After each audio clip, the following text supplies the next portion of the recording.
Et Marlène Schiappa a pris la parole, vous avez peut-être vu ces images. Je trouve que c'est formidable parce qu'on en pense ce qu'on veut, mais ça traduit l'époque. Voilà, l'époque, Marlène Schiappa, première séquence.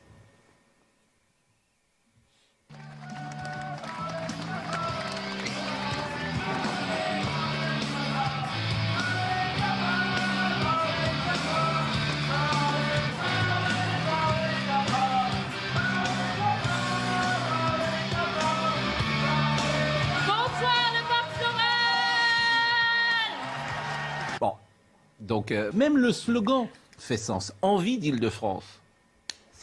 Moi, je trouve ça grotesque, mais peu importe, ça ne veut rien dire, envie d'Île-de-France. Mais c'est l'époque. Envie d'Île-de-France. Qu'est-ce que ça veut dire, envie d'Île-de-France? Bon, regardez la deuxième séquence que je vous propose quand elle chauffe la salle. Merci Vincennes, merci le Val-de-Marne, merci Paris 12e. Est-ce qu'il y a des gens de Paris ici? Est-ce qu'il y a des gens d'Île-de-France ici ce soir? Est-ce que vous avez envie d'Île-de-France? Est-ce que vous avez prévu de voter pour Laurent Saint-Martin? Bon, j'ai l'impression que la réponse est oui.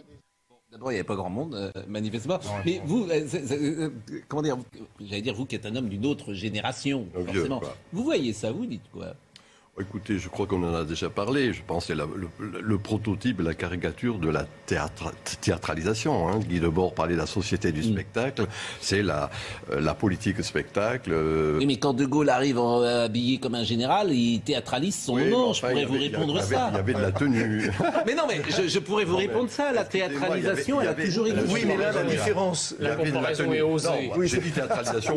Oubliez si vous voulez, mais c'est un signe de la décadence. Vous trouvez que ça, c'est un signe de la décadence? Oui, vous avez employé un mot avec lequel je ne suis pas d'accord, cher ami. Vous avez dit l'époque. Non, ce n'est pas une époque, c'est une période. Entre deux époques, il y a une période crépusculaire. C'est ce que nous vivons actuellement. Ah oui. Avec la fin de l'époque moderne, la naissance d'une autre époque, il y a quelque chose qui dure quelques décennies et c'est la caricature. On charge le trait de quelque chose qui n'est pas sérieux. Et il n'y a pas lieu de s'étonner, après coup, que cette théâtralisation aboutisse à d'autres choses. Hein. Je veux dire, des huées ici ou là, des baffes ici ou là, etc. Donc vous pensez qu'elle ne devrait pas faire ça, par exemple? C'est abaissé, là. Je n'ai pas à dire ce qu'elle doit faire ou pas. Elle représente bien ce qu'est cette période crépusculaire. Oui, je suis d'accord bien sûr avec ça, c'est-à-dire que... mais moi, quand j'entends ça d'une manière, je suis plus terre à terre, très franchement, tout de suite ma réaction, c'est-à-dire je ne vois pas les images, j'entends une lycéenne. Et ça me frappe.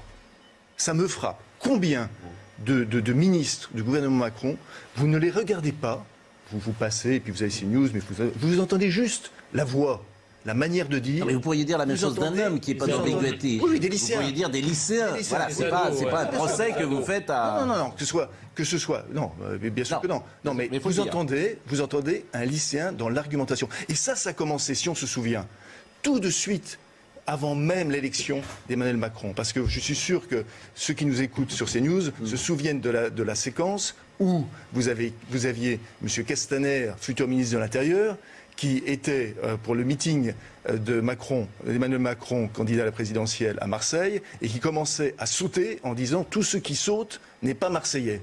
Eh bien, depuis, ils n'ont pas arrêté de sauter. Ils continuent de sauter. Moi, je la défendre, Marlène. Après, je vous donne la parole, parce que cette séquence-là, elle m'amuse, c'est peut-être la plus forte, parce que elle commence par dire, voilà, je voudrais remercier quelqu'un qui a toujours été présent, etc. Alors, je me dis, voilà, c'est Général de Gaulle, etc., ou des infirmiers, ou un anonyme pendant la pandémie, etc. Pas du tout.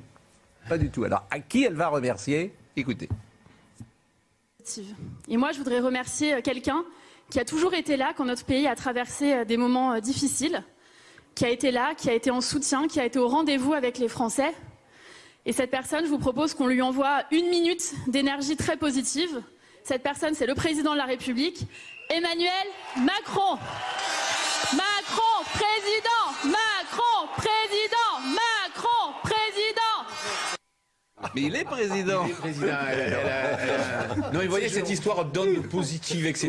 Oui, mais sur un registre totalement irrationnel. Ça n'est plus de la politique. La politique, c'est des... Je voulais vous faire plaisir ce matin, mais alors vous êtes en plus toutes tendances confondues, personne n'est d'accord. Non, mais parce que oui, tout à fait. Non, mais parce que énergie positive, ça fait pas partie. Mais je crois que derrière, c'est dangereux d'ailleurs de changer à ce point de registre-là, parce qu'il y a une Elle est comme ça, elle est atypique, Marlène Schiappa. Elle a le droit aussi de faire entendre une petite voix.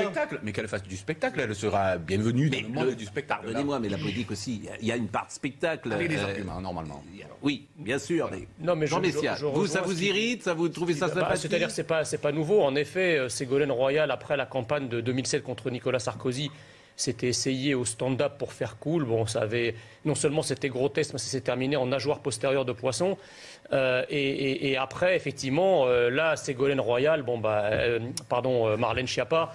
Je veux dire, je rejoins aussi ce que disait M. Massescaron, c'est qu'on a l'impression que c'est un peu un gouvernement d'ados attardés, si vous voulez. Quand j'entends effectivement Marlène Schiappa ou quand j'entends Gabriel Attal, même chose, on enlève l'image, on entend des ados attardés. Alors moi, j'ai personnellement saisi le Club Med sur Twitter pour lui dire qu'on avait quelqu'un qui était candidate avec un haut potentiel pour être gentille organisatrice, puisque au train où elle va, elle peut aussi faire la danse, la marche des canards et le concours de t-shirts mouillés. Voilà. Bon, alors on a appris qu'en Ile-de-France, le candidat s'appelle Laurent Saint-Martin, et donc elle va demander à la foule de dire votez Laurent Saint-Martin. Simplement, les gens ne connaissent pas trop, donc ça ne marche pas vraiment. Écoutez.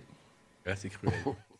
Quand le parc floral se met à chanter, c'est l'Île-de-France qui va s'ambiancer. Votez Laurent, votez Laurent, allez, allez. Se met à chanter, tout le monde saute, qui va s'enflammer. Allez, allez, votez Laurent. Allez, allez. Et la surprise de juin, ce sera Laurent Saint-Martin. Laurent Saint-Martin. Laurent Saint-Martin. On vous entend pas jusqu'à Gambetta. La surprise de juin, c'est Laurent Saint-Martin. Laurent Saint-Martin.